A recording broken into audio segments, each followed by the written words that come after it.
खानों को इख्तलाफात का बाकायदा रंग दिया जा रहा है।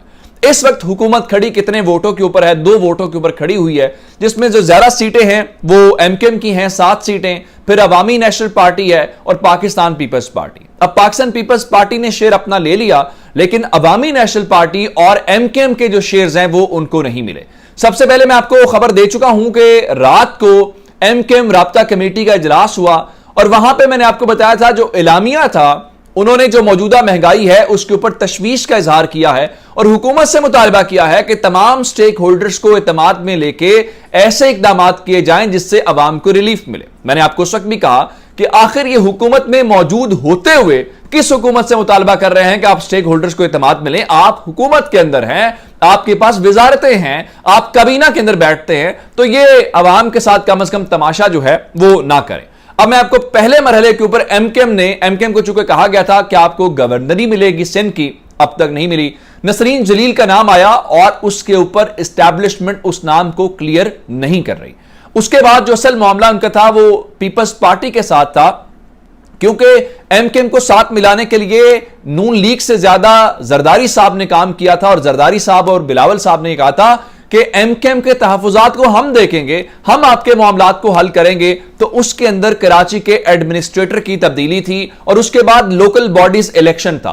अब इस मामले के ऊपर पाकिस्तान पीपल्स पार्टी और एमकेएम के दरमियान फड्डा हो गया है सिर्फ और सिर्फ लोकल बॉडीज इलेक्शन के ऊपर। इस चीज से हटके एक और खबर सुन लीजिए, फिर मैं दूसरे इत्तेहादी के मुतालिक बताता हूं। और अगर एमकेएम इधर से उधर हुई, अब एमकेएम इधर से उधर क्यों हो रही है और एमकेएम ये ग्राउंड क्यों बना रही है, उसकी वजह क्या है? NA 240 के अंदर एमकेएम ने आप देख लिया कि जिस तरह से 65 वोटों से उनको जितवाया गया या वो जीते वो हम जानते हैं। उसके बाद अगले महीने, आज से 1 महीने के बाद तकरीबन 27 जुलाई को NA 245 जो डॉक्टर आमिर लियाकत के इंतकाल के बाद निशिस्त खाली हुई है, वहां पे जनाब आली इलेक्शन होना है और उनको अंदाजा है कि वहां पे क्या होगा, इसलिए वो अब अपोजिशन मोड के अंदर आने वाले। उधर डॉक्टर आमिर लियाकत से मुतालिक खबर जरा सुन लीजिए कि डॉक्टर आमिर लियाकत के पोस्टमार्टम के मुतालिक चूंकि अदालत हुक्म दे चुकी है, तो सिंध हुकूमत ने उनकी कब्र कुशाई और उनके पोस्टमार्टम के हवाले से जो कानूनी अमल है उसका आगाज कर दिया है और उन्होंने इस बारे में बता दिया। दूसरा, लोकल बॉडीज की बात हो रही है, तो लोकल बॉडीज की खबर यह भी सुन लीजिए कि वहां पे जो फिरदौस शमीम नकवी है, जो साबिक अपोजिशन लीडर भी हैं, उनके कागजात नामजदगी जो जिनाह टाउन के अंदर उन्होंने जमा करवाए थे वो मुस्तरद कर दिए, क्योंकि कराची के अंदर उनका मेयर का उम्मीदवार कौन होगा ये इंपॉर्टेंट सवाल था। और उसमें जो बिलाल गफार हैं, खुरम शेर जमान हैं, अशरफ जब्बार कुरैशी और फिरदौस शमीम नकवी इस फहरिस्त के अंदर शामिल थे, लेकिन फिरदौस शमीम नकवी के कागजात जो है वो मुस्तरद हो गए, तो कम से कम एक कैंडिडेट उसमें से निकल गया। अब ये खबर हो गई। मैंने आपको एमकेएम और पीपल्स पार्टी वाली खबर दे दी है कि उनके दरमियान इशू हुआ है लोकल बॉडीज के ऊपर, जो मुआहिदा हुआ था जिसकी बुनियाद के ऊपर वो तहरीक इंसाफ को छोड़ के इस हुकूमत के अंदर शामिल हुए थे।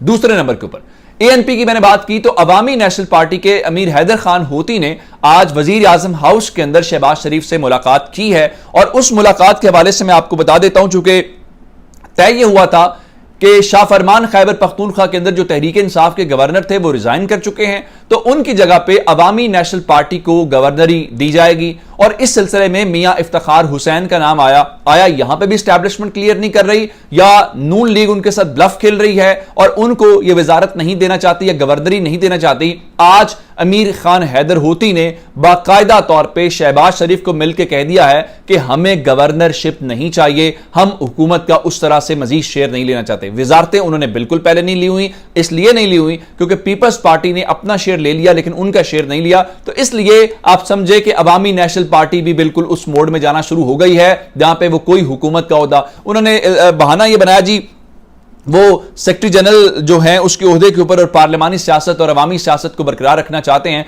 उनको ओहदा नहीं चाहिए। अगर ओहदा नहीं चाहिए था तो आपने उनका नाम जब नॉमिनेट किया तो इसका मतलब यह है कि मियां इफ्तिखार हुसैन से पूछा गया होगा, तो उनकी इजाजत के बगैर तो कम से कम यह नाम नॉमिनेट नहीं हो सकता। उसके बाद जरा एक और खबर सुनिए, चूंकि आज डॉलर के हवाले से मैं आपको मुसलसल खबरें दे रहा था। आज डॉलर जो है जनाब अली वो 211 रुपए के करीब पहुंचा है और उसके बाद अब जब क्लोज हुआ है तो 210 रुपए के अंदर इंटरबैंक के अंदर क्लोज हुआ है और ओपन मार्केट के अंदर 213, 14, 15 तक की तलात है कि यहां तक फरोख्त होता रहा है। लेकिन आज नैब के हवाले से जो कावरीन ऐवान सदर गए थे, ऐवान सदर बार बार इनको शर्म दिला रहा है। जैसे आपने देखा कि इलेक्शन तरमीम के ऊपर था, उन्होंने दस्तखत करने से इनकार कर दिया। उनका जो ओवरसीज पाकिस्तानियों का राइट टू वोट सलब करे उसके ऊपर दस्तखत नहीं किए जा सकते। उन्होंने दस्तखत किए बगैर वो बिल वापस भेज दिया जो ज्वाइंट सेशन से मंजूर हुआ था। उसी तरह से इन्होंने नैब जो तरमीम है उसके ऊपर भी जो बिल भेजा था ऐवान सदर ने उसको वापस भेज दिया। उसकी वजह क्या है?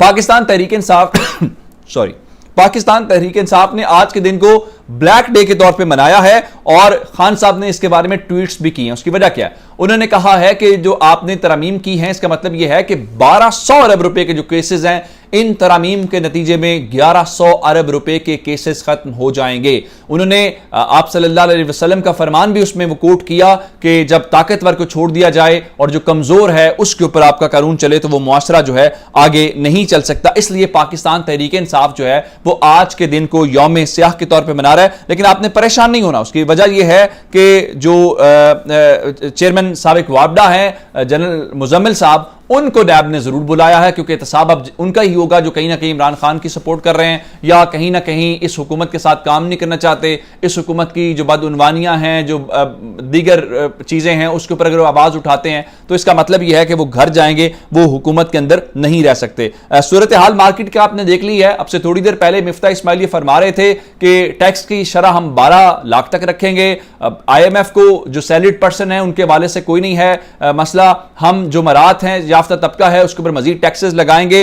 और वो कह रहे हैं जनाब आइंदा चंद रोज के अंदर IMF के साथ मुआहिदा बहाल हो जाएगा। अगर अमरीकी सफीर के साथ मुलाकात के बाद भी आपका मसला हल नहीं हुआ तो फिर मेरा ख्याल यह है कि आपको मजीद इंतजार कर लेना चाहिए। आपका मसला हल इस तरह से होता हुआ नजर नहीं आ रहा, फिर अवाम के पास है। उधर जरा एक और खबर सुनिए।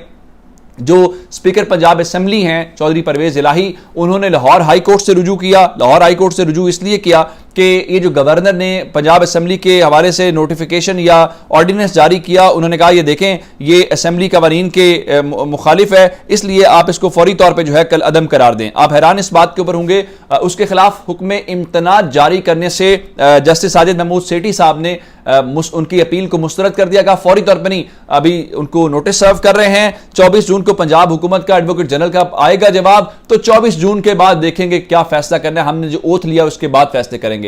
काश ये जब आपने हल्फ लेना था, काश जब आपने सारा कुछ करवाना था, स्पीकर नेशनल असेंबली को आपने बुलवा के ओथ लिया, उस वक्त भी दोनों तरफ से जवाब लिया जाता तो पाकिस्तान का यह हाल ना होता। लेकिन उसके हाल की वजह सुन लीजिए। आज पंजाब असेंबली ने अपने अरकान के एहसासों की तफसीलात जारी की है। सबसे अमीर जो है वो अलीम खान है। आप ईमानदारी से बताइए, ये जो एहसास आप टीवी के ऊपर देखते हैं, क्या इनके रहन सहन के साथ, क्या इनकी जो गाड़ियां हैं, इनके जो घर हैं, ये जो खर्चे हैं उससे मुताबिकत रखते हैं? इससे आप अंदाजा लगा लें कि पाकिस्तान का निजाम किस हद तक है। अगर आपने पाकिस्तान के निजाम को जज करना है तो अरकान असेंबली के एहसास से टैक्स का निजाम और किस तरह से सबको मालूम होते हुए भी हम उनको पकड़ नहीं सकते, ये है कुल कहानी पाकिस्तान की। हम जितना भी शोर करते रहे, हम जितनी भी अवेयरनेस दे लें, जितनी भी चीज़ों को पॉइंट आउट कर लें, यहां पे आके कानून की ताकत जो है वो भी बेबस हो जाती है। अपना बहुत सारा ख्याल रखिएगा। खुदा हाफिज।